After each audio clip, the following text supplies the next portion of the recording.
I want to do right now is clarify some of the things from a blog I did today that is in regards to the differences that Taika developed over the years in his kata.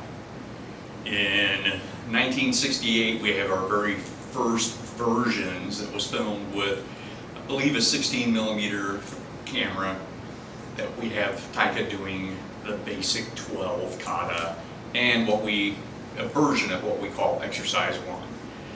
As he continued to film things all the way up until his death in 2012, those things, he would refine the kata, things would gradually change over that time period. The last released video that was released to the general public was in 1991, in June. And in those videos, he did your 12 kata, and people called them basic kata and advanced versions of the kata. Those changed, and Taika got tired of those versions. He did not like the terms basic and advanced. He switched to foundational and technical application. So I'm going to talk a little bit about some of those changes. I'm not going to go into deep depth, but I'll start right with some of the stances. Horse stance, back when I first started, was very, very wide and very, very low. Heels were in, and your hands were all the way back here on the sides of your body. When you did punches, they were straight from that side out. Well, Taika learned over time that that was a very tight stance. You're creating tightness here by having your arms all the way back here. You're creating tightness in the brachial plexus, up here in your shoulders, everything else. So that stance that we worked really hard to do back in the day, and you will see on the 16mm film and other things, was shortened considerably, and we were no longer had our legs at almost a right angle to our body. We were no longer way down here. We were a little bit more relaxed, a little bit more spry, able to go in different directions, and the heels were out. So let me discuss the heels out. If my heels are in, you see the farther I push my heels in, the farther my balance goes forward. It launches me forward. The farther I go out, the opposite happens. I start falling back. So Taika came to the realization, and put this in all his kata, that the happy spot where you are the most balanced is with your heels just a little bit outside of your toes. Now granted, you may have a physical limitation, your body structure may be a little bit different, so there was no exact happy spot for everyone, you know. Everybody's bodies were built different, and Taika really emphasized that you had to make the kata, your techniques and stuff, your own to fit your body. A 6'10" person and a 5'2" person are going to be built a little bit different. You may be really broad-shouldered, broad-hipped, you may be narrow, etc. But the happy spot that almost everybody got, and again, this is a two-dimensional representation on video that you are seeing, is my heel is just a little bit, and if you can see the lines there on the camera, I am just a little bit past my pinky toe, and same here. Another stance difference, back in the day, back leg on Saison stance was very much at an angle, at a 45 angle. So when you see people doing Saison, Pinon, any of the kata that have that kind of forward weighted stance, that back leg was a little bit farther back. You were in, if I use my squares here, you see my foot's a little bit farther back. That leg sometimes was taught over the course of the years as being completely straight. instructors would come and stand on that leg to make sure it could, you were really putting your weight in it, had it stretched, etc., etc. Taika changed that. So I'm in a 2x2 square here, and his forward stance, I'm heel out with that front foot, heel out with the back foot, and that puts my chest straight parallel to the wall in front of me. If I turn that heel in, it becomes very noticeable, and this is what people that trained with Taika in his final years notice when they see people doing Kata. We can date where they are at, where their training was at. If they didn't actually train with Taika at headquarters or at seminars, we can tell pretty much the time frame that their instructor departed the system by these stance changes. So that was a key thing here. If I'm in Seison right here, and that heel is in, or if I'm stretched out, that tells me basically between a 5 and a 10 year period where that person was in their original training with Taika, or their instructor's training, if indeed they never trained with Taika at all. So I go from being in a rectangle to being in a square. These stance changes, in addition to creating a little bit of mobility, a little bit more spryness in going to where we need to go, they also, this was a departure where Taika started talking about aiming. So we weren't back here where this was tight, we were floating here in the front, pretty much right below the nipple is where my hand's resting on that rib cage. Punches, if back in the day we used to do middle punches, you'd come from out here, it'd be more here, or in a horse stance this way, you would punch to the middle of your body, punch to the middle of your body. That went away. So whether in a horse stance or if I'm in for my height, a 2x2 box, I'm in a forward or Seison stance, that kind of position. When I punch, I'm coming to the center of my body. When my elbow releases and I rotate, that is a middle punch. No longer was it midline to the body, it was right knuckle to brachial plexus. That was my aim point. Just like target shooting, whether I've got a rifle, handgun, I'm throwing darts, I'm throwing axes, I'm shooting a bow and arrow, whatever it is, I'm shooting at a specific spot on my target.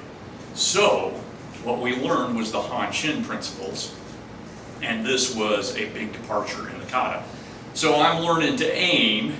If for some reason I want to hit this point, then instead of going to the center, I turn my heel, which turns my chest. So my whole chest changes. Now I'm midline. But as I come out, I'm actually brachial plexus until my bottom body changes where I'm aiming. So a little bit about Han-Shin is just halves of the body. Taika went on a big rant, big preaching period of his life in his last few years about the bottom body controls the top of the body. Why is that? Okay, if in kata I twist, I'm tightening up back here, I'm tightening up here by twisting my body. Okay, if I let my foot float, there is no longer tension here. And there's some other reasons. If my heel moves, I increase my distance going forward. If my toes move, I increase my distance going back. So a lot of other things that I'm not really going to get into, I just wanted to show you some of those differences. Another thing with that I talk about is the essential rectangle, brachial plexus, and then you got the lovely little soft spot right about here where we used to do blocks like this. We would go across our body and out, across our body and out, inside, inside. Taika said, no, that is not efficient. And you're doing this. You're twisting your body and binding stuff up. You're making things tight. So if I want to do an inside block or a outside block, that is my motion. That knuckle brachial plexus. Okay? What defines an inside block? So here's my rectangle. I want to go to the inside. That's an inside. I use the bottom part of my body to do that inside. If I wanted to go outside, see, simple motion. It's quicker motion. Again, some of the things I talked about in my blog were speed. I'm using the bottom part of my body. So in refining things like Nahanshi showed on foundation, again, no basic, no intermediate, no advanced, foundation, your motions, for the most part, obviously this is outside that box. But when I come here, I'm inside the box.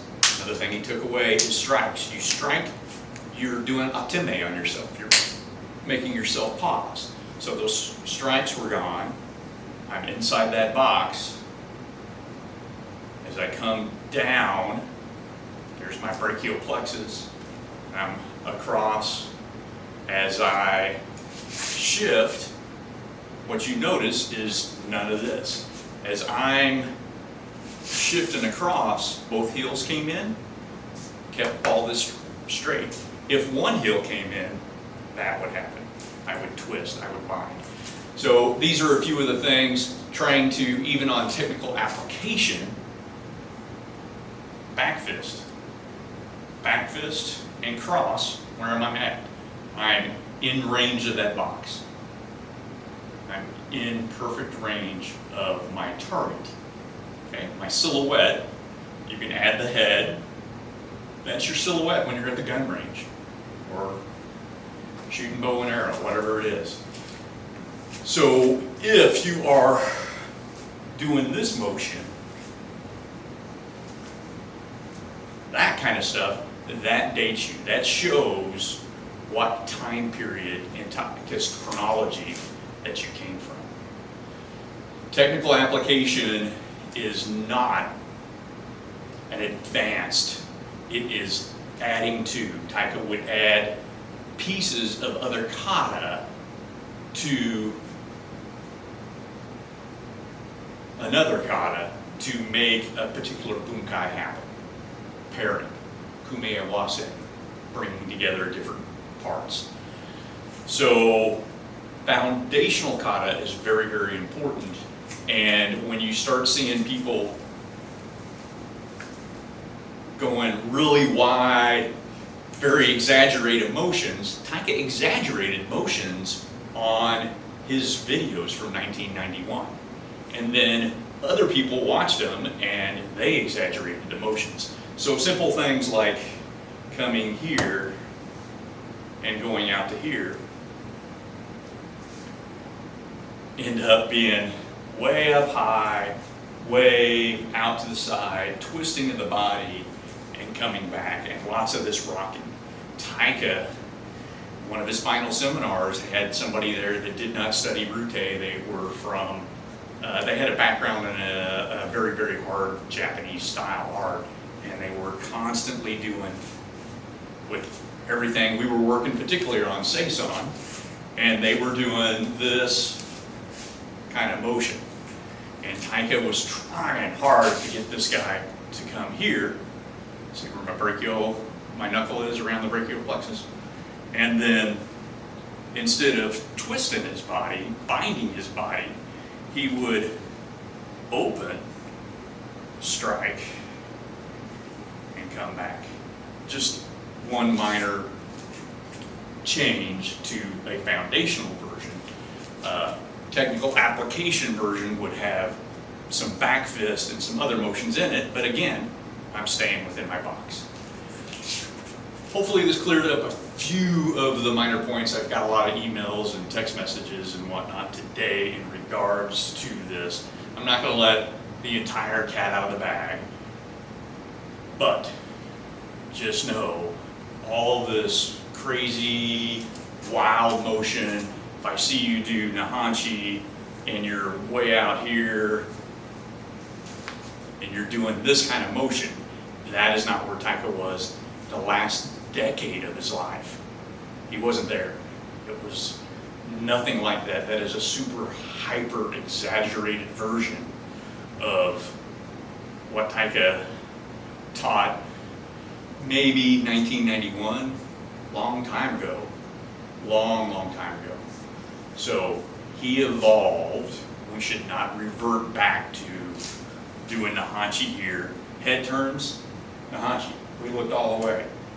In newer versions, the final versions, your head turn was just enough to get a peripheral view.